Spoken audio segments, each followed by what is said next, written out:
Hello everybody, welcome back to the channel. Welcome to the channel if this is your first time. This is a video that I wasn't intending to make. I wasn't going to do another video about Neil Gaiman. I mean, literally not going to do another video on Neil Gaiman. But specifically, I wasn't going to do another video about the current stories in the news with the accusations and the evidence being brought up against him. And I have been driven to do this video because I wanted to reiterate something I'd said in the two previous videos I've done on this, but more importantly focus on a couple of big points. And I wanted to talk about David Eddings as well, because for me there's a lot of parallels with these stories and how it affects me as a reader. So I don't know if I really have to go into too much detail about the Neil Gaiman accusations, but ultimately a more detailed set of evidence had come through on this news report. This article had been brought out, and it's the evidence is all the more damning. And importantly, now Neil Gaiman's published a blog with a reply to these accusations that is a little bit of a it's a reply that says quite a lot that's not in his favor. So there are loads and loads of videos on that have sprung up over the past week with people responding to these details that come through in this report from the victims, and also some people that have looked at Neil Gaiman's response, because there hadn't been a response, because this first came out like 6 months ago, and there hadn't been a response from him. He seemed to be bizarrely quiet about it. And Amanda Palmer, his partner, has also been quite quiet about it as well. And again, there's been something come out from Amanda Palmer that's talking about custody battle and the fact that she feels like she can't say everything she wants to say because of the fact that she says she's a parent as much as anything else, or a parent more than anything else. So there's a few sort of veiled statements coming out. So basically there's this new conversation happening, and during the live stream last night, this came up again because we were talking about something else. And I think really it was connected to, because we were talking about fantasy and we were talking about David Eddings, and I was talking about the shock of hearing about what David Eddings had done, and to me it's something to talk about in the same video. So I'll just give you something about Neil Gaiman again, even though this will be the third time I've mentioned this in recent time. But you may not have seen the other two videos. I first did a video, by the way, which was an instant reaction of what I'd heard and how I felt about it, and what I was going to do as far as where I was going to read him, where I was going to talk about him, and that kind of thing. And just sort of ruminating on what it's like for a fan to hear something like this about someone that they'd admired and always had pleasure finding out about, and all that sort of stuff, or what they do next and all that kind of thing. So that was more about that. And then I did a second one because I felt like I hadn't said what I wanted to say, or hadn't said it the way I wanted to say it. So I did a second one just about celebrities and about heroes. And I'm going to touch on that in this video, and about the importance of role models. So we'll talk about that in a minute. But Neil Gaiman. So I have been reading Neil Gaiman all of my life, actually, because it goes right back to one of his early releases. This wasn't the first thing he released. The first thing he released was a Duran Duran biography. But one of the first things he did, he used to do these things with Kim Newman, because he was involved in comics with him, and magazines, like comedy human magazines, like The Truth was one of them that I used to buy, that he used to contribute to with Kim Newman. And this book is genuinely one of my oldest book possessions, and it is one of my treasured possessions. It was something that I really, really loved. I've read it so many times. It's a book of science fiction quotations from books and films. So half of it's books, half of it's films. And when I went to see Neil Gaiman in an evening with Neil Gaiman thing, so in the afternoon, he actually opened a road that was named after him in Portsmouth, down by the beach. The little road he'd opened was renamed The Ocean at the End of the Lane. So I went to that in the afternoon, and in the evening he was doing a big talk and some readings from the 2 books he was releasing at the Guildhall. So I went to that, and I spoke to him about this, and I said I had this, and he was like really surprised I had it. I thought, oh, that's great, and we chatted about that, and at the time my daughter had just started writing, and he signed a book for her saying keep writing and all that sort of stuff. And at the time, I felt like a real honour and pleasure to meet him. And obviously he was very cordial, and he was very lovely to all the people that were doing signings and that, and he stayed for a long time, blah, blah, blah, blah, blah. And this was and still is a big deal to me, this book. And meeting him, telling him I had this book was a really nice thing for me to do, and for see his reaction, because this has been out of print for a long time. And I love this book. I've also read lots of other books by him, and he's been a mainstay in my reading. He's not my favourite author, but he was definitely one of the authors I read a lot. So it was an absolute shock when I found out what he'd been accused of, and that this abuse and exploitation of the babysitter and a few other people that were in his life were like accusations that weren't backed up by that much evidence at the time. And I know in the comment section on my first video, people were saying, yeah, but this trial by YouTube is out of order. And yeah, trial by YouTube is out of order. And if it was completely spurious, then yeah, I mean, that's absolutely true.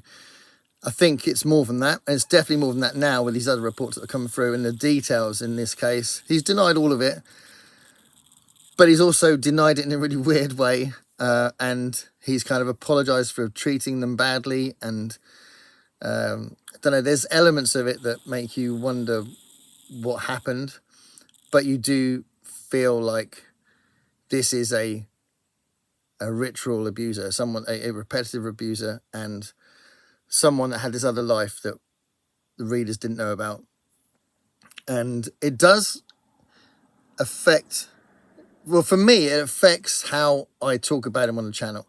So there's a consistent thing I'm going to talk about with him and with David Eddings, where I don't want to necessarily not read him again. I own some books that I haven't read yet, and I will read those at some point. But I feel like it's disrespectful to the victims to then rave about the books or even cover the books in any kind of capacity on the channel. And similarly, I feel the same about David Eddings. So for a bit of context, David Eddings most famously, most influentially wrote The Belgariad, a 5-book series about Garion, a small farm boy that becomes part of this prophecy. It's a big fantasy series. Him and a bunch of other people, and as well as his auntie and this old figure that he knew in the town that ends up that one's a sorcerer, one's a sorceress, and it sort of develops from there. And it's kind of like a modern version of Lord of the Rings, in the sense that there's lots of tropes from Lord of the Rings and lots of things you can see that rips off Lord of the Rings, but it's a very different way of telling the story, and the characterization is different, the prose is very different. And anyway, The Belgariad was a huge big deal for me when I was a teenager. It's one of the most significant things that got me reading, and I had already read Lord of the Rings and I loved it, but I didn't like it as much as The Belgariad. So I really, really genuinely got really into The Belgariad. And me and my mates at the time, we were about 14 and 15, I think we were, when we read The Belgariad.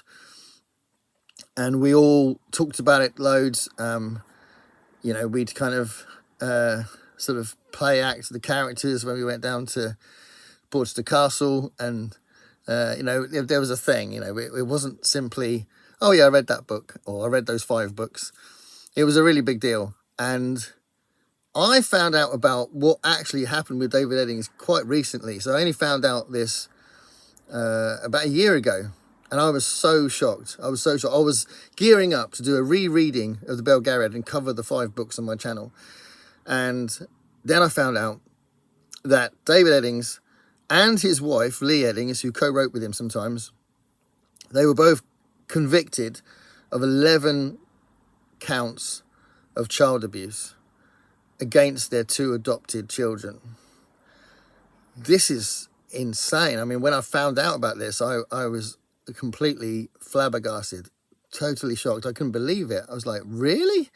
And you just don't know what to do with the information. Like when you find out about Neil Gaiman, someone that you'd admired for so long, and you're like, how do I process this? And with David Eddings, I couldn't believe it. I mean, it did explain why there wasn't that much talk about him on BookTube, considering the Belgariad were such influential and praised books in the first place. But it clearly explained a lot, because I now feel like I am going to reread them, but I'm not going to talk about it. I don't feel like it's I think it's insulting to those children to just ignore it and just carry on like he's any other author. He's not any other author. He's a child abuser. So that's one of the most heinous crimes you could do. And I just, you know, I'm still shocked from it, to be fair. Talking about it is just crazy. So both Neil Gaiman and David Eddings are 2 examples of people that have influenced my life, influenced my reading, influenced my imagination, sparked my imagination, let it flourish in a big way, and actually affected my writing as well, because I don't write fantasy, but I clearly write influenced by the writers that I've read a lot of. So they have influenced me in lots of ways, but I have to draw the line as far as how I feel like I should publicly support them or praise them or whatever. So I wanted to say that, but I also wanted to address this thing where when people are talking about it, so the comments on my own videos and comments I've seen in other videos, where people have just quite glibly and almost facetiously said, well, that just shows never have heroes. Oh, they're all like that. All celebrities like that. Why do you expect them to be any different? And I just think that's a really negative, and it's a really bad approach to being creative, looking for influence, looking for people that can improve on your life and improve in your own personality and improve your imagination. There are people out there, creative people out there, that can change your life. There have been many people that have changed my life that will never be accused of these things, that have led, very just and innocent lives, that have not done anything wrong, and certainly not to the scale that we're talking about in this video with these 2 authors. And I feel like those are the people that we should be thinking are the norm, and not these people that come up and shock us with these scandals that aren't the norm. Those people are not the norm. And I don't think we should start pretending they are and saying, oh, well, that's what you get for having heroes. It's important to have role models. It's important to invite another person's influence on your own life, because that's how you grow.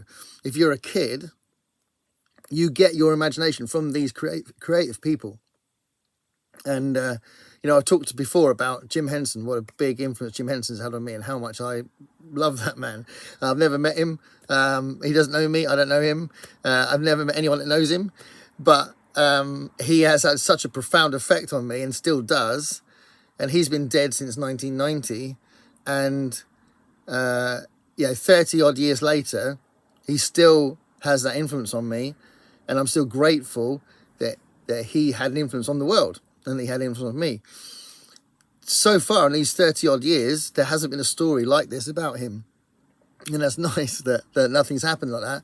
But I'm not going to suddenly think, well, I bet it will happen at some point, because that's what celebrities are like. I just don't think that's true. And I think it's a much more productive, constructive, sensible, realistic way of approaching celebrity and approaching role models. You should have role models. I don't know if you need them, but I think they're a good thing.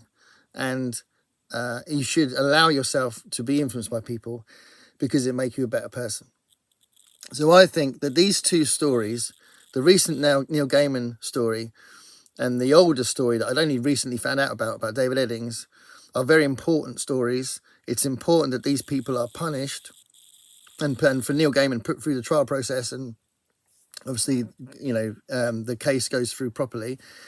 But David Eddings was punished. He had a year in prison, which is just bizarre. It wasn't particularly serious punishment, but he was convicted. And these people need to have that. This is very serious, and it should be taken seriously, and we should discuss it. But I also think we shouldn't be throwing away every influence of any celebrity or creative person, or any author or singer or filmmaker or artist, fine artist. Any creative person that could potentially influence you, could change your life for the better. And I think that's a really important message that I don't see anywhere else. There are people that are understandably discussing the debate about where your line is, about whether you only buy secondhand books by these people, or you never read them again, or you just ignore it. That is a very important discussion. But what nobody is saying is that we shouldn't be just assuming that celebrities are like this. And we shouldn't be assuming that these creative people are bad people, because these are the exceptions. And we need to remember that. These are the exceptions. So it's absolutely horrendous hearing these things. Very upsetting and shocking. And, fans of Neil Gaiman are still going to be reeling about the new information, and the fact that it's very hard now to say, oh, well, we'll see if it is proved right or not. All that kind of thing. It is shocking. It's upsetting. But this is not the norm. Yeah? I think it's really important to allow yourself, I don't know what's wrong with my voice today. It's important to allow yourself to have role models and to see it as a positive thing. I'm kind of getting to a repetition now. So please, I think it's a good thing to keep that in mind. Thank you for watching. Stay curious and be open to an influence from creative people. Thank you for watching.